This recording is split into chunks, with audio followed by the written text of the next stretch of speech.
Welcome to the Good, the Bad, and the Obscure podcast. I will be your host, Daniel Obscure, and welcome to the episode.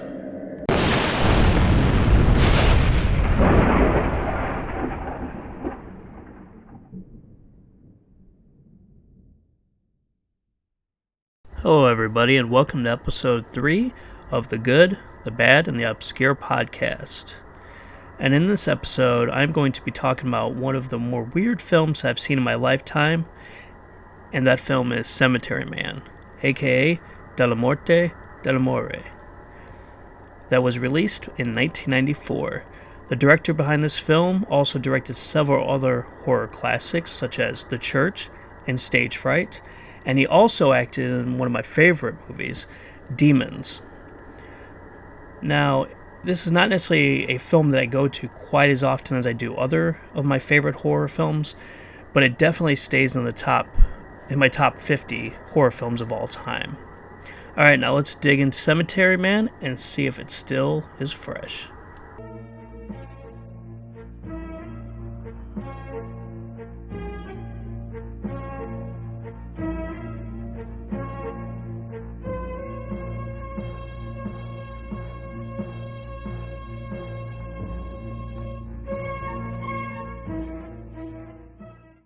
Cemetery Man follows our main characters, Francesco Dellamorte, who is quite jaded and rough around the edges, and Nangi, who is a lot more meek and shy. They both work at a cemetery not just as groundskeepers, but as the ones who have to make sure the dead stay dead. We are introduced to Francesco as he talks on the phone and kills a zombie at the same time. From then, we follow the two as they do their job.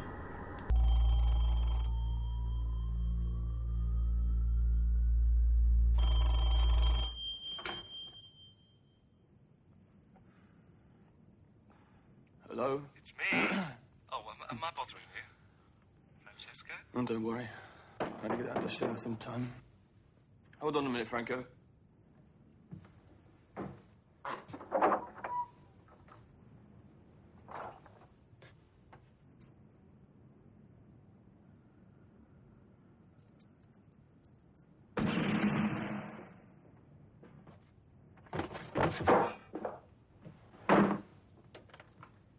You were saying, Franco? No, nothing. Just calling to see how you're doing. You know how things are.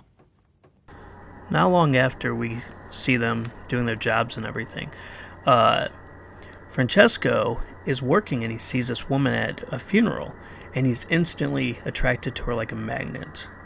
He then becomes obsessed with her, which leads to some good bizarre events, as I'll call it. One of those events is them almost having sex in a very flooded and gross mausoleum, to them actually having sex on her dead husband's grave, which unfortunately leads to her being killed by her living dead husband.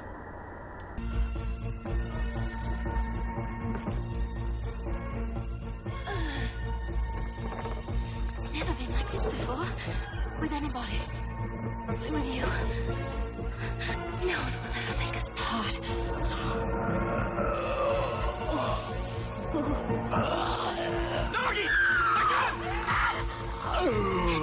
Explain, listen to me. You've always been so understanding. That's life.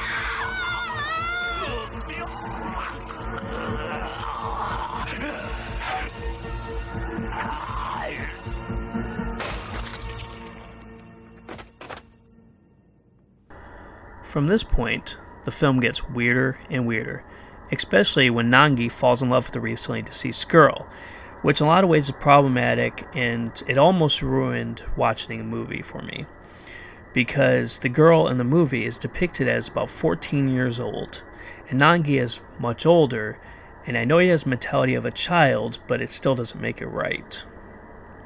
Now, one thing that this film does do very well is we have a scene where Francesco is visited by one of the coolest depictions of the Grim Reaper that I have ever seen in a film. It is just so well done. It's all in camera, practical effects, and it just looks amazing. Stop killing the dead. They're mine. If you don't want the dead coming back to life, why don't you just kill the living? Shoot them in the head. Are you listening to me? After Francesco is visited by the Grim Reaper, he begins to spiral out of control, and he takes the Grim Reaper's advice and kills a few people in a death wish fashion, which leads him to being investigated by police and leads him to some very, very bizarre things happening. Now, I'm not going to sit here and tell you everything this film has to offer, but I will say it has a great ending that I never seen coming. It never seems to end. Hang on, Nagi. Past this tunnel is the rest of the world.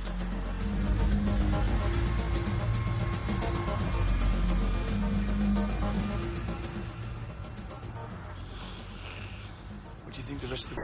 Overall, I would say, aside from the problematic part of this film, it has the right amount of bizarre, the right amount of comedy, and is topped off with some pretty cool looking makeup effects and special effects, especially, like I said before, when they show off the Grim Reaper, which is quite amazing. And they put a lot of detail also into the zombies. They add just like the littlest detail, which is pretty cool, especially on one of the zombies who rides a motorcycle. They actually put a blinking light in his eye socket where his eye is supposed to be, which I thought was a pretty cool detail for the character.